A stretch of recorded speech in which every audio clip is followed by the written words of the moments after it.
Broadcasting live from the Business Radio X studios in Phoenix, Arizona, it's time for Phoenix Business Radio, spotlighting the city's best businesses and the people who lead them. Welcome to The Naked Truth, hosted by me, Lori Corrigan, and sponsored by Snake Charmer Men's Body Waxing. This show is all about nakedness, spiritual, emotional, mental, where I pay tribute to the valuable contributions you gentlemen make both personally and professionally. It's a safe zone for you guys to speak your minds amidst the current social climate where you struggle to be heard. Okay, everybody out there in listener land, pay close attention because here's a newsflash for you. It is not metrosexual for men to consciously strive toward bettering their physical, mental, emotional, and spiritual selves. Guys actually care very deeply about living a healthy lifestyle and being committed to a higher level of self-care. With me today to prove that, personal development coach, Phoenix Suns yoga instructor, and former Division I baseball player, Donny Starkins, to delve into how his sports injury and subsequent pain med addiction set him on a life path to share the powerful healing of yoga and mindfulness. Welcome, Donny. Thanks for having me. It's great to be here. My pleasure, my pleasure. Let's start with one word everyone's familiar with and terrified of at the same time. Addiction. Ooh. So when we hear that word, we tend to, and correct me if I'm wrong, go with two other words, drugs, alcohol. But following you on Facebook as I have, I've learned a lot and have been inspired and broadened food, sex, work, gambling. Anything that we're powerless against becomes an addiction.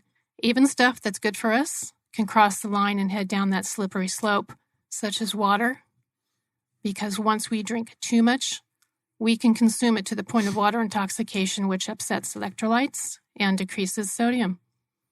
So, talk to me about addiction, where the line is drawn, and why we tend to go over it. That's a great opening. Good start to the interview. So one of them that you didn't mention that I'll throw in there that I think we all suffer from some level, well, most of us probably do, is our smartphones. Mm-hmm. So technology, which is a whole nother ballgame. Me in this type of work, teaching mindfulness and presence, and then still struggling with that same thing. I'm often telling myself, geez, if I'm struggling with this and I teach this stuff, how is everybody else doing with it? And then the younger generations and the kids that are now growing up with smartphones and devices in their hands like we didn't have. So going back to your initial question on addiction, you said it, powerless. If we're powerless over something and if we can't say no to it, I would consider that an addiction. Some of our addictions kill us quickly and some of our addictions kill us slowly. And some of the addictions we are so bound to that we spend our whole lives chasing something that's outside of us. I believe that addiction, a big piece of addiction is the loss or lack of connection, human connection. And I also feel like a lot of addiction comes from our wounds, our childhood wounds, and it could be anything. It's something that we don't want to feel. And so I've said like it's a God-shaped hole in your heart. Something has happened and we don't want to feel the pain. And we've created a story, and that story has become our reality. And it's completely disconnected us from humanity or the human connection. And so we will put our drug or our addiction before anything else. It's our safety zone, you're saying? It can be our safety zone. It's a good way to numb out. I believe that it's a way to not feel. I believe being a teacher of yoga and mindfulness and the mind-body connection, that in order to heal, we have to feel. And substances, technologies, anything that distracts us from whatever it is, that is can be an addiction. You posted a TED Talk talking about addiction is the absence of connection. And there was a research, wasn't there a project where with rats? where they were given 2 water bottles. And do you recall that? They were given, you post a lot of stuff. So here's what I took from it. Yeah. They were isolated, given 2 water bottles. One had, I don't remember if it was meth or what. It had something in it where, given the choice, once they had a taste of that, that's where they went. They didn't go to the regular one. They had nothing else to do, nothing to stimulate them. So the next set was a group of rats in a rat park, things to do, things to eat, socialization. That 1 bottle of water that was tainted went virtually untouched because the connection was there. So this TED Talk was saying that you'd posted, we're doing it so backwards in our corrections industry, but there's money to be made doing it that way if we were connecting people to society and giving them purpose. Purpose is a huge word with you. And giving them small loans to be small business owners. People can't get jobs because they're branded with that ex-felon. So that speaks to just what you said right now. Yeah, I mean, there's so much in what you said right there. And yes, that human connection is a big piece of it. I talk about this a lot with the components of mindful self-compassion. And this ties into what you're saying, but there's 3 components of mindful self-compassion. The first one is self-kindness. Even going back a little bit, so I lead a lot of retreats and I teach and do personal development workshops here and across the country. And the common theme is that we don't love ourselves enough. It's across the boards. That is it. Whether it's the way we talk to ourselves, whether it's the way we will show up for everybody else and take care of everybody else, but we're neglecting to take care of ourselves. The bottom line is, and a lot of it is our stories and the way, just the how hard we are on ourselves. So the component number 1 of self-compassion is self-kindness, which would mean, like, if you think about the way that you show up for your friends, like you have a friend that messed up, they did something dumb, or they're feeling inadequate, or they're facing a tough life challenge, how we show up for that friend, like the positive words that we say, our energy. But if it's us that mess up or we do something stupid, the way that we talk to ourselves, completely different. So self-kindness says you put the supportive arm over your own shoulder like you would do a friend who's struggling. So that's the first part. Common humanity is the second one. This is human connection. And we can get into my story if we go there or not. But at my rock bottom in addiction, my story was, I'm the only one going through this. Poor me, I'm the victim. This doctor screwed me over. Like all these stories, blaming other people, isolating myself to where I wasn't hanging around with anybody, wasn't around my family. I didn't want to be around anybody. And I think some of the decisions I was making, I don't think people really wanted to be around me, or at least that was the story I was telling. But common humanity tells us that part of being human is that we're going to struggle. We're going to suffer. We are all flawed works in progress. And so it's actually what connects us all as humans, not disconnects us, that we're all going through stuff.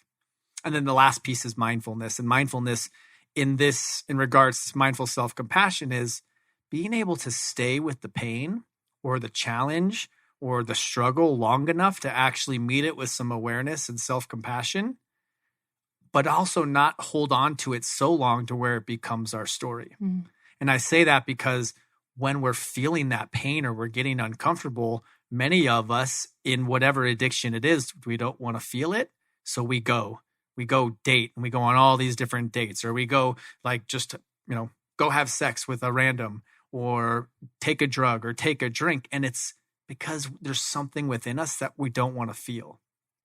So those are the components. And that's kind of a long-winded answer to some, or a follow-up to everything that you were sharing. You can never be long-winded. Everything you say has a value. See, don't second guess yourself. Thank you. Let's get into your story.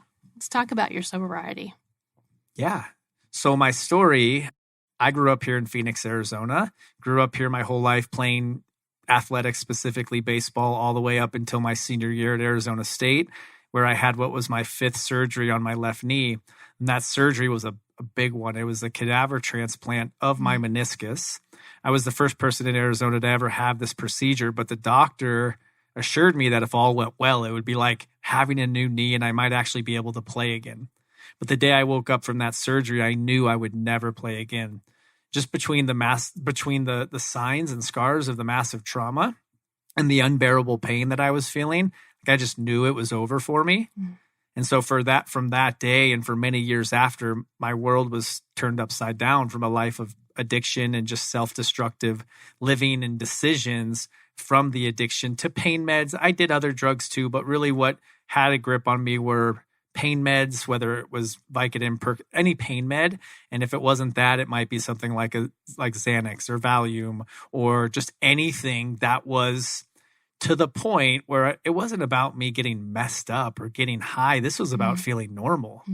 This was about being able to, in the morning, I would wake up, like at my bottom, I was so bound by this. I would wake up and not think about breakfast, shower, or even using the restroom, but actually waking up, taking the pills so that 20 minutes later on an empty stomach, the pills would kick in. I would feel this like calm relief soothing over me. I could breathe.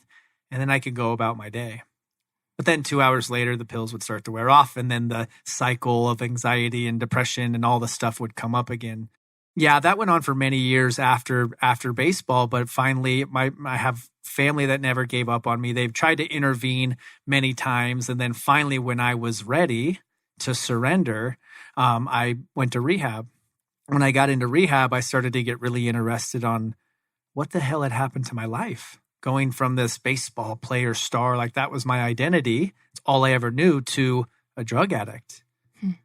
And so what I learned in there was that I had a lot of trauma, physical trauma from this surgery. It was massive. It was rough. I was bedridden for a month and a half, taking 80 Percocet a week for a month, and then getting cut off cold turkey after that.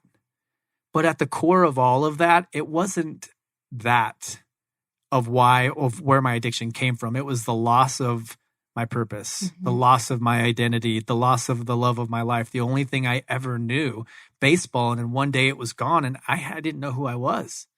I didn't have anything else. I didn't have another plan. That was just the plan for me. There was pain, but it was the emotional pain of the loss that really had me continuing in the addiction for so long. So after diving in and doing the work of 12 steps and therapy and personal development, that's what I came to understand. And so today I have over 6 years of sobriety. My wound of addiction, my past, what used to bury me in guilt and shame, has become my best asset. It's given my past and, even all the terrible decisions and all the worry and pain I put my family through, worrying if I was even going to make it out alive. This has given me an access point to a greater purpose. And it was freely given to me. The men in my life today in sobriety, like this was all freely given to me because somebody gave it to them too. And that's kind of the beauty of a 12-step program or something where you have that human connection specifically to men. For me, this is what has given me a freedom that I never even imagined was possible. And so to think that all of those bad decisions led me to this moment, it's amazing. Wow, let me take a breath on that. Yeah, me too. Jeez. Last night when I was with a client, she is very, very, very aware. She's very spiritual. She's not religious, but our conversations are incredible. She enlightened me on when we are getting in the way of somebody's journey to help because we think they need the help, and when we get to step back and let them just experience the pain of it. So your family doing interventions on you, with you, that's our go-to, that's our gut. When we say we have to hit rock bottom, that's translated to we're done learning from the pain, we're ready now to rise above it. And man, were you the phoenix or what? Well, I love that, and I immediately think about, I go to my mom because she was a really good enabler. She's just blinded by love. Yeah. And without any tools, like I didn't have tools, she didn't have tools. So she just didn't know what the next right thing to do was. So I think about this all the time because what breaks my heart more than anything in the world are the friends and families that get left behind when one of their loved one dies from the disease of addiction or mental illness or suicide. And I think about what it would have been like for my mom had to wake up every single day knowing that her baby boy wasn't here. And, I'm being in recovery, but also some of my closest childhood friends, my college roommate, they're no longer here, and they've died from the disease. And I found a way out. And so I've had 2 friends in the last couple months, childhood friends that same thing, passed away from the disease. And it breaks my heart. It breaks my heart for their families because they have to clean up the wreckage of the past and be with that pain and take on the guilt and whatever else comes with it. Yeah. To have found a way out, it breaks my heart, but then it inspires me. So seeing it on the news, and when a famous person, I kind of get not happy, but I'm glad it's happening because then there's more light being shined on it, as opposed to if there wasn't any of these big name, pro athletes or rock stars, if it wasn't happening, this would just be like, it's a way bigger problem than anybody knows. So that it happens to the people that are getting the publicity, at least it shines some awareness onto just how big of a problem this is. But I think most people, almost everybody's has been affected by it in one way or another, whether it's themselves or a family member or a friend, because it is rampant right now. Oh, it is. And how much attribution do you put toward spiritual presence and vibration and awareness? We all operate at different levels. Those of us who don't find our ways out from a mortal perspective, it's so different. Humans, reactionary. Spiritual awareness is just be with it. Where do you didn't realize you had that power, that strength, until now you're looking back and you can retrace every single step that you wouldn't do differently, that you weren't meant to do differently. So this is the message you're passing on, that through yoga and meditation and mindfulness is a hard one for people to get. It's so deep, but so surface at the same time. It's not hard. Speak on mindfulness. Yeah. So mindfulness and presence, these 2 words often overused these days, but rarely embodied. And mindfulness, the definition that I always use is paying attention in a particular way on purpose without judgment. And so it's about just waking up to the fact that our life only unfolds in moments. So it's moment to moment. And if we're not present or awake for those moments, then we end up missing out on what's most valuable in our lives. With the smartphones and with the biggest companies in the world paying the smartest people in the world to create these algorithms to capture our attention, it is essential to have a practice that teaches us to focus. Otherwise, we're going to get really, really good at being distracted because of the world we live in.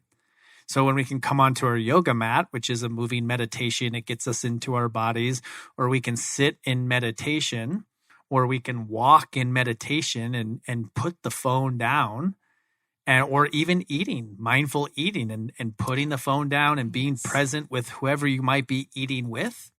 It's about paying attention. It's about being in the moment, eliminating distractions. I like to talk about the 4 superpowers of mindfulness. And the first one is zooming in. So it's the ability to focus and ignore distractions. And talk. Yeah. Eye and to talk. eye. Talk. Yeah. And heart to heart and beyond the surface level conversations too. So number 2 would be zooming out. So if zooming in allows us to focus, zooming out gives us perspective. Perspective allows us to take a step back and see the bigger picture, know that when it's time to move on or let go, to let go. And then also just not getting caught in all the emotional and mental drama that our minds create.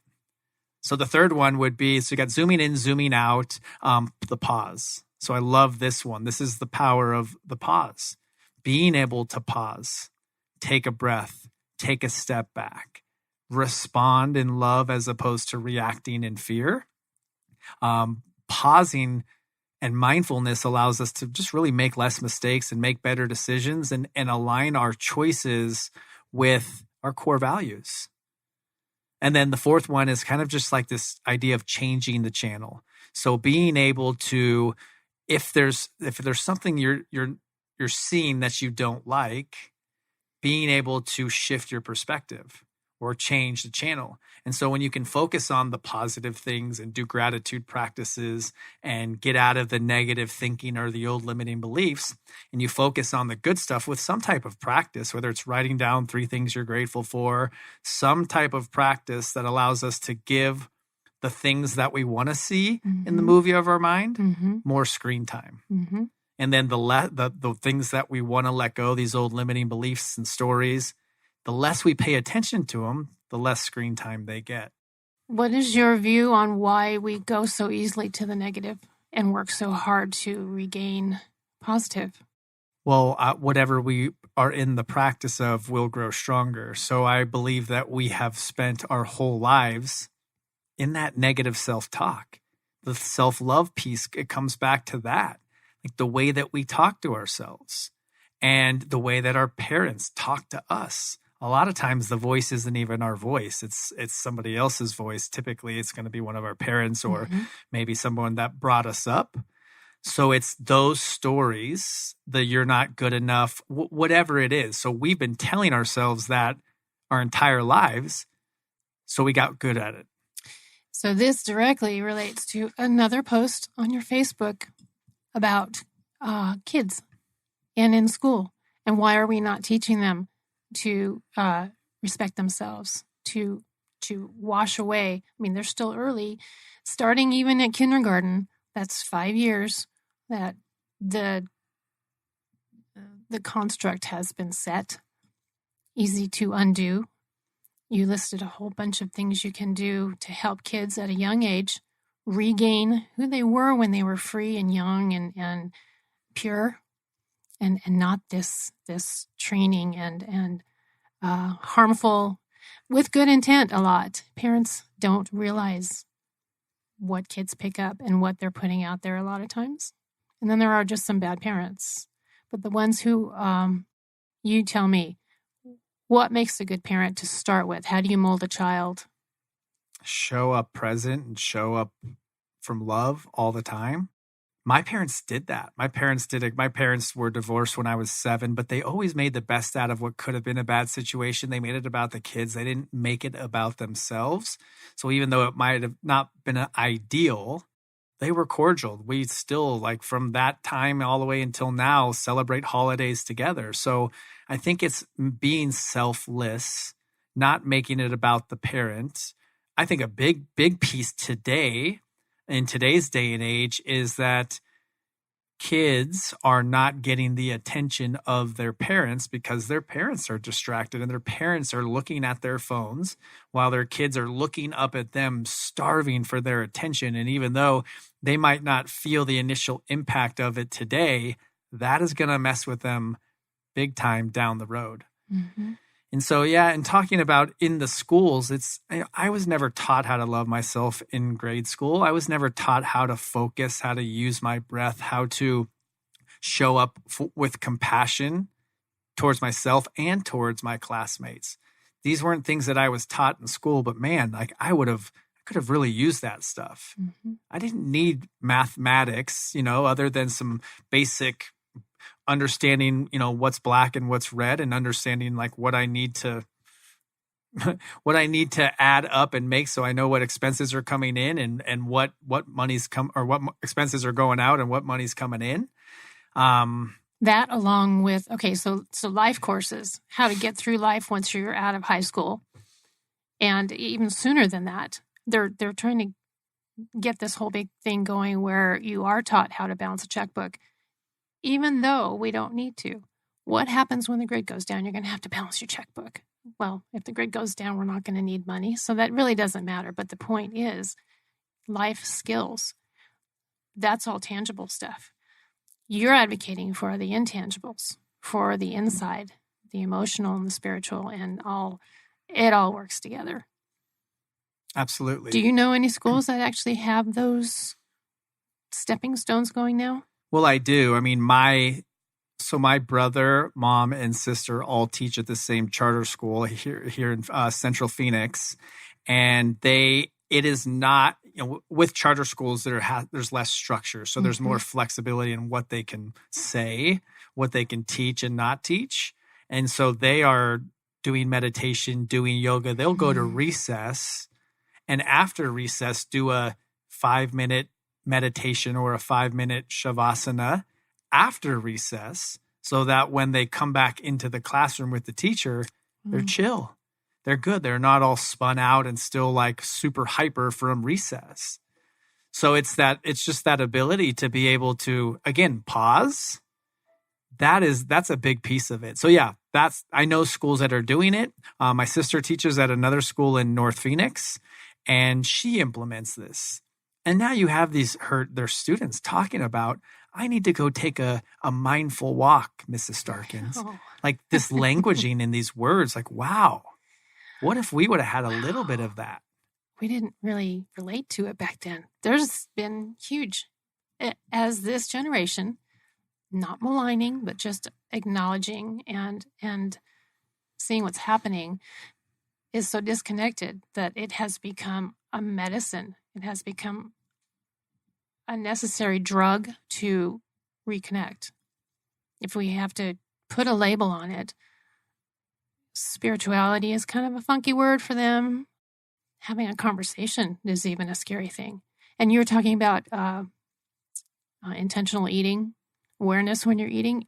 A lot of people eat by themselves. They don't even realize they've put the food in their mouths. They're so busy looking and being distracted. So sitting there and having a meal with your food, slowly eating and tasting it and feeling the fullness, something as simple as that would be very challenging for a lot of people. Yeah. And then going out to eat to do it by themselves, forget it. Just, sitting in your own space, doing it and realizing you're eating for more than just filling a void. Because eating is medicine, food is medicine, mental, physical, spiritual, everything. I don't have a question. I love that you're covering this, because I teach a lot on this. And mindful eating says, so if you just keep the word 20 in mind, mindful eating says that we need to chew at least 20 times. It's actually 20 to 30 times per bite for every bite that we take. Mindful eating also says that it takes 20 minutes for the brain even determine if it's full or not. And it also takes 20 minutes for the sensory pleasures of the brain to feel the satisfaction of being full. Okay. And so eating in a stress state, eating on the go, this is the most counterproductive way that we can feed and fuel our bodies. I think about how I grew up eating, and I eat fast, and I still eat fast. And here we go. Like, I teach this, but I'm in this work. First of all, that's awesome. I teach this stuff, but I am right in it with all of us, that I have to remind myself to slow down and pause and do these things. It's still a practice for me, but I spent my whole life chowing down my food. And today I'm a lot more aware of it. And I feel like crap when I eat quick. So I would just encourage to the people listening out there to slow down, to get present, to be present with the people at your meals. Like, enjoy it, sit in it, put your phone down, and and while you're eating, eat. Because all the research tells us that we're happiest when what we're doing is what we're thinking. So there's the struggle. Put the phone down, okay, but it's still within the reach of my hand, and I'm going to just leave it up instead of down. How about you just put it in the other room and turn it off altogether? The feeling of withdrawal, totally a visceral feeling. Right? Especially with the generation brought up with it coming out of the womb. How do you advise them? How do you break that? So I believe that if your phone is out on the table, or you're looking at your phone, whether it's eating or it's in conversation, you're basically telling the person that you're eating with that something's more important than them. I would always encourage, like, these, especially working with athletes, having these contests. Like, you guys are all going to dinner together. Put all your phones, 10 feet or 10 inches, a foot in front of you. And first one to grab their phone buys dinner for everybody. So they make it a game, make it a contest, because they like those contests to be competitive. But yeah, put it like make a challenge out of it, but it's going to take a practice. Mm-hmm. And it is amazing how much attachment is there, thinking that we're really going to miss out on something for 20 minutes because we can't have our phone by us. And is it that, or is it the holding like a cigarette? Is it now it's become such an extension of physically who we are?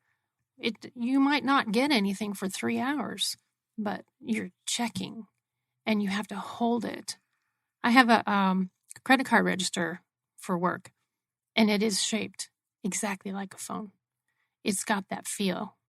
I equate this to the cigarette habit, picking up for the telephone and then smoking at the same time, or going out and having a drink. And it's all that conditioning.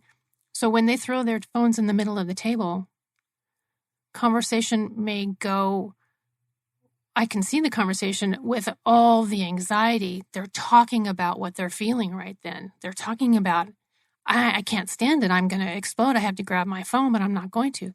So this expression of pain going across the table, or is it forbidden for them to even discuss what they're doing, or is part of the practice letting them just vent it out? Well, that's a good question. And to be honest, this is something that I encourage. I don't necessarily follow up and say, how did it go? But how can we get, especially these are 20 to 25-year-olds kids still.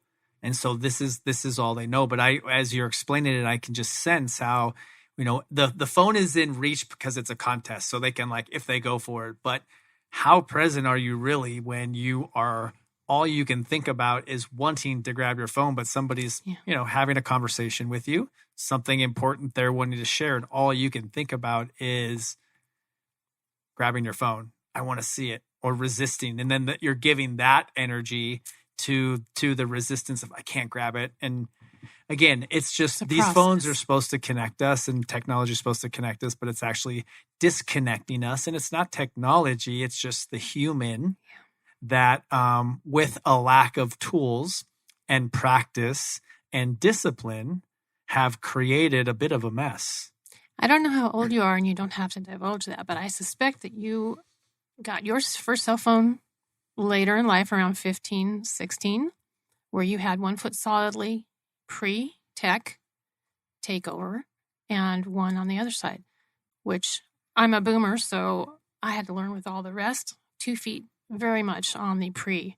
You have a perspective that puts you in a perfect position to do what you do because you can relate to everybody. And those who are younger, having difficulties finding jobs because they can't interview, because they can't sit here and talk to people, that's a scary projection. So you and your presence, how are you received with Xers and with millennials, and now with whatever the new generation is coming up? I'd like to think that I'm received as a very grounded, present person from them. I am with myself 24 hours a day, and so I see the contrast and see the other side of that. I'm so grateful that I'm in this work, because based on what we're seeing, whether it's addiction and the work I do in there, or mindfulness, this is good job stability. This issue is not going anywhere anytime soon. So it's great job stability. It gives me purpose, and it also lights a fire under my butt to say, let's go. There's work to be done. People are dying from this disease. Step up and do more. So I feel like I am right where I'm supposed to be. And when I catch myself doing things half measures, going through the motions, I have to remind myself, one of my little pattern interrupts is, Donny, how free do you want to be? And that brings me back to my very bottom, and thinking about how bound and how much of a mess I was at my bottom. And so I don't completely shut the door on my past, because I want to remember that, because it encourages me that I don't ever want to go back there again. So I just ask, how free do you want to be? Because to me, willingness equals freedom. And if you are willing to do the work, if you are willing to go to any lengths to stay sober, you're free. And the moment that you start to do things your way, or you're not putting others first or being of service, it's a very slippery slope when it comes to the world of addiction and just really any type of freedom or purpose. That's a great point to don't stuff what happened to get you where you are now. Utilize it as a tool. Boy, a lot of people stuff. And if you're familiar with George Carlin's rant on stuff, comedian extraordinaire, check it out on Google, because he's talking more material stuff, how we amass it, how we separate it and then recompartmentalize it. And I think he's also very much alluding to what's going on in the head and the heart. And we're so attached to things, even intangible things, which keeps us taking 5 steps back and then the 1 step forward and then questioning that 1 step, going right back.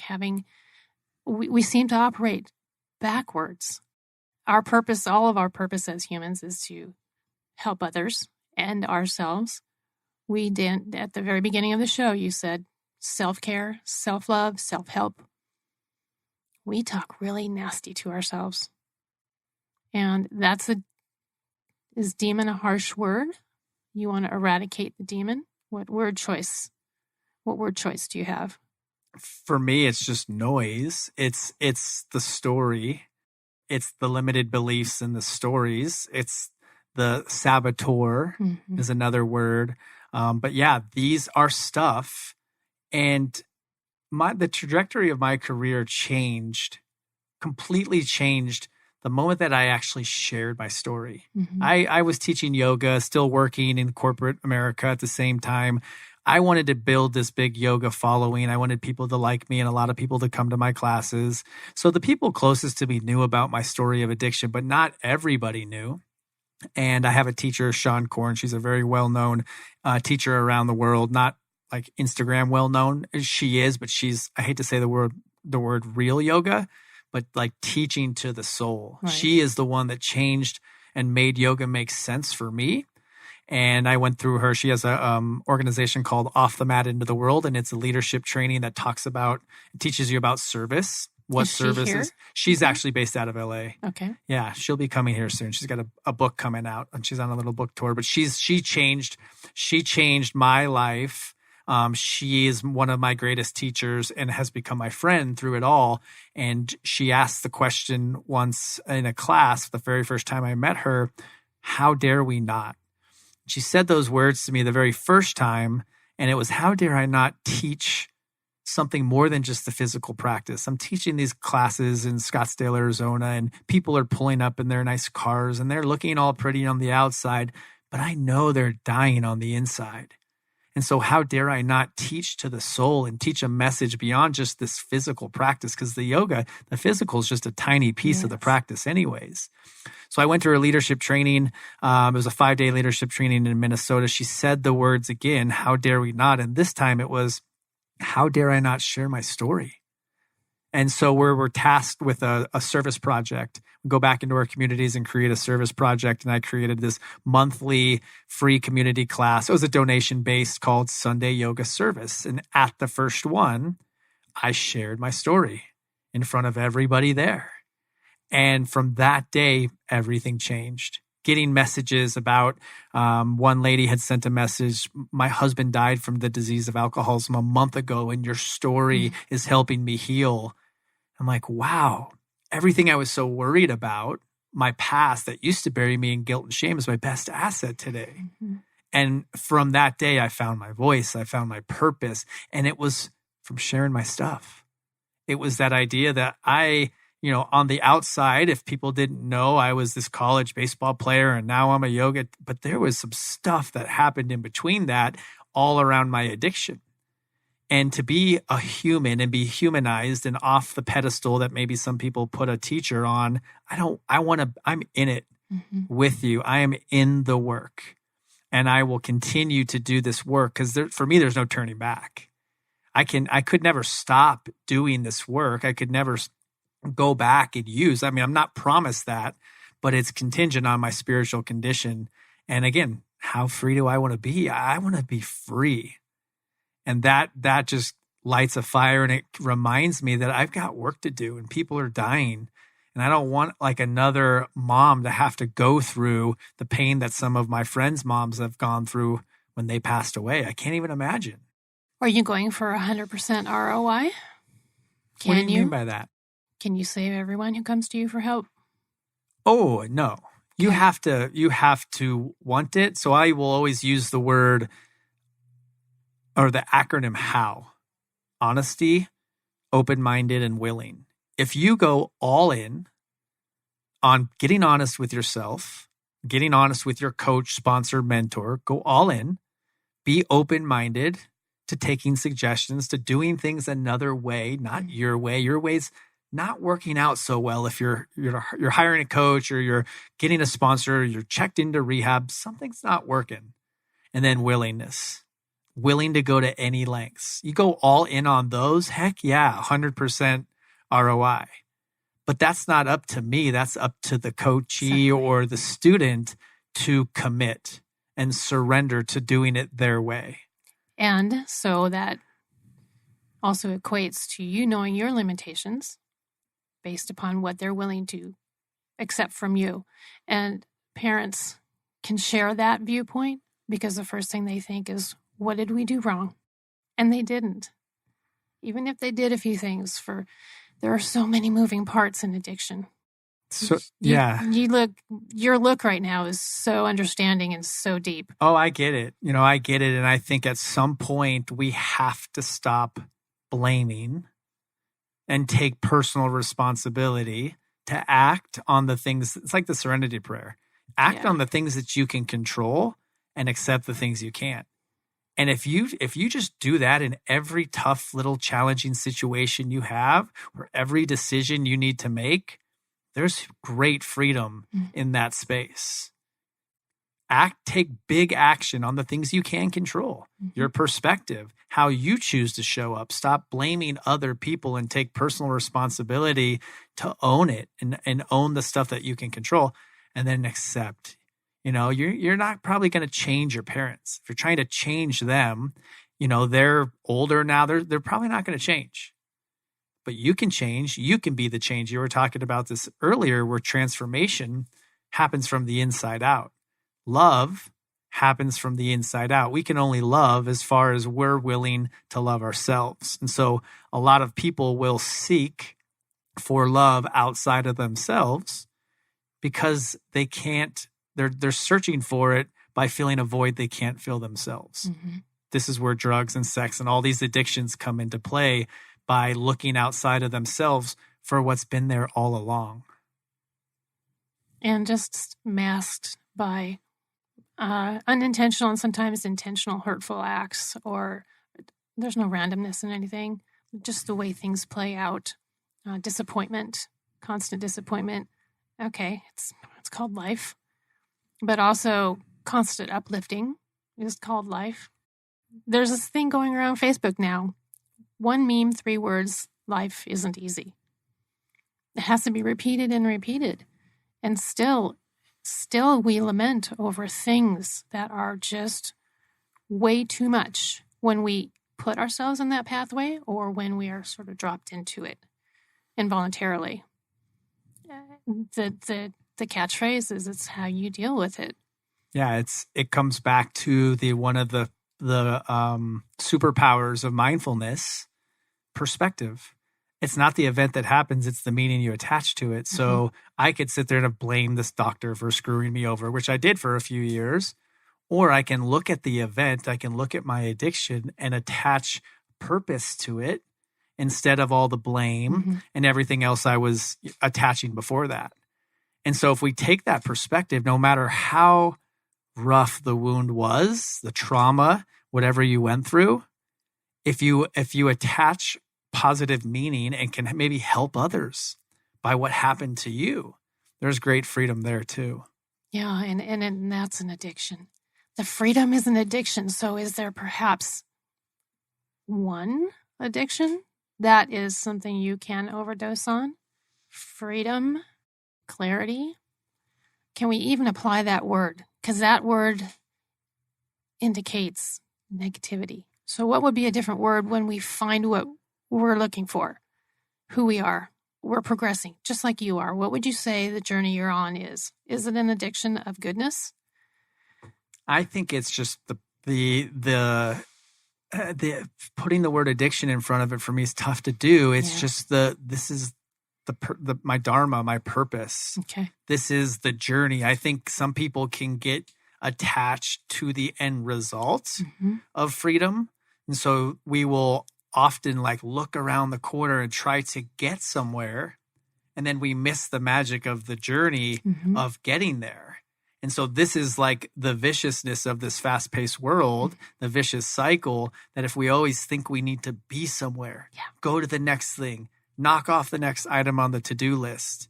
The problem is that we actually never land. Land where? The present moment. And so in a conversation, if I'm that person that always thinks I need to be doing the next thing, that multitasking is actually very productive, and you're doing it in the presence of your partner or your family, you're not there. And the best gift that you can give your family or give yourself is the gift of presence, but it takes practice. And so practice is like meditation. And there's so many different apps out there. You can download any app possible. You can meditate for 1 minute, 5 minutes, 10 minutes, guided meditations, silent meditations, or sound meditations. It's all out there. And it's funny because people that find out I teach meditation will say, the common response is, I can't meditate. My mind never slows down. My response is, nobody's does. So you give your mind an assignment, focus on one thing, the breath, a positive statement, a mantra, whatever it is, and just practice focusing on it. And when your mind drifts away, start to think about lunch or your date last night or whatever it is, bring it back. And the magic is in the awareness of noticing when you've left and you bring it back, you're building focus. It's like doing a rep with a free weight exercise. These are your mental push-ups of noticing the mind leave, bring it back. And every time you bring it back, your mind's getting stronger and you're practicing presence and you're practicing focus. So I think so many people overthink it. And it's not even about not thinking. A lot of meditation is just noticing what you're thinking about.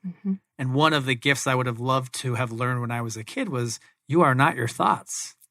When you can sit in meditation and actually listen to the stuff that you're thinking about, the moment you're able to do that and take a step back, you're not in those thoughts anymore. And you have a space to make a choice now. I can either hold on to those thoughts or I can let that crap go. And it is crap. Have you read or listened to The Untethered Soul? Oh, I love it. Yeah. Oh, man. Yeah. So listeners, go check it out anywhere. And in fact, there are chapters of it for free on YouTube. The Untethered Soul. I can't think of the... Michael Singer. Yeah, he's amazing. Okay. Yeah. Good. Thanks for the info. Yeah. Now, your whole purpose is not restricted to two-legged beings, from what I can tell from photos on your Facebook. Your Frenchies. Yeah, Bubba and Cody. Yes. There's one photo with people claim you're taking a nap, but you're on the floor. You're prone. And so is which one? Black and white. Oh, that's Cody in Shavasana. Yeah. Yes. Lying on my belly. Yeah. Yes. And so adorable. And I notice the lighter colored. Bubba. Yeah. Bubba goes with you to functions. Yeah. One of my studios that I teach at, Moksha Yoga, has, the dogs hang out in the lobby. They'll actually go in before class starts and kind of greet everybody and then come in when class is over. And they're great. It's like, this is an unconditional love. I feel like we can learn so much from our dogs about unconditional love and presence. I mean, they say a dog's purpose is to be here now. We can learn so much from them and just how they show up for us. You don't have to say anything. You have a prop for your purpose. They're perfect for that. Yeah. And kids drawn to dogs, what a beautiful connection to show them what you're saying, because sometimes our words, our communication through verbal, it misses the mark, especially to kids. So the dogs are a great segue. Absolutely. Like I said at the beginning, we can talk for 3 hours. We're at our point here, bookmark, and I'd love to have you back 6 months or so and see where things are for you. In the meantime, how can people get in touch with you? Easiest way is my website, and that's just my name, DonnyStarkins.com. It's Donny, DONNY, STARKINS.com. On that website has all the retreats and events that I'm doing, my coaching program, my personal development coaching program called The Shift. It's Transformation of the Mind, Body, Soul, and it's a 90-day coaching program. In about 2 weeks, I'm launching an online coaching program, 90 days, where the one I do now, I do one-on-one coaching calls, and that's available. The next one will be all online, all virtual, with meditations and yoga and mindfulness and a whole lot of awesome personal development exercises and work that have left the biggest impact on me. And about 2 weeks after that, so probably the beginning of October, the shift into sobriety, another 90-day program for anybody that's, maybe newly sober, wanting to get sober. And it doesn't even have to be substances again. It just might be emotional sobriety. There's some type of other addiction that they have. And this will have the foundations of some of the 12-step stuff, but a lot of mindfulness and a lot of the same personal development exercises and work that I've done that has given me the freedom that I've found. And so I'm just passing it on, and it'll be available again at the beginning of October.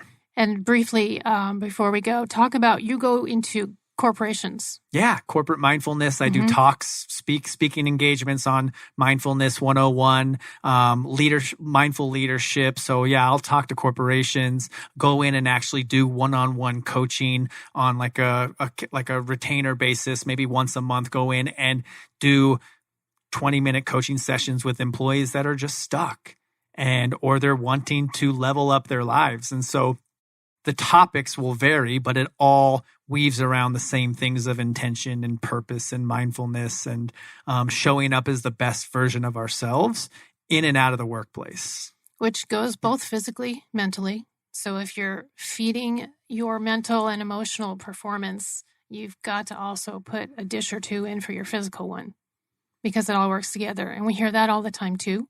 So if any area is lacking, it will affect the others. Correct. Absolutely. How we do anything is how we do everything. And, if one area we're all in, there's probably another area that is suffering from it. So making sure, and that's why in my coaching program, it's mind, body, soul. And then we'll cover often a lot of like the 8 major areas of your life, making sure that they're somewhat balanced all the time so we can be in the flow of life and not feel like we're fighting life all the time. Great closing words. Anything else? Are we good? No, thank you. This was very enjoyable. I could talk about this all day long with you. So thank you for having me. Bookmark. You're coming back for sure. You have been listening to The Naked Truth, hosted by me, Lori Corrigan, and sponsored by Snake Charmer Men's Body Waxing. The show is all about nakedness, spiritual, emotional, mental, where I pay tribute to the valuable contributions you gentlemen make, both personally and professionally. It's a super safe zone for you guys to speak your minds amidst this current social climate where you struggle to be heard. Until next time.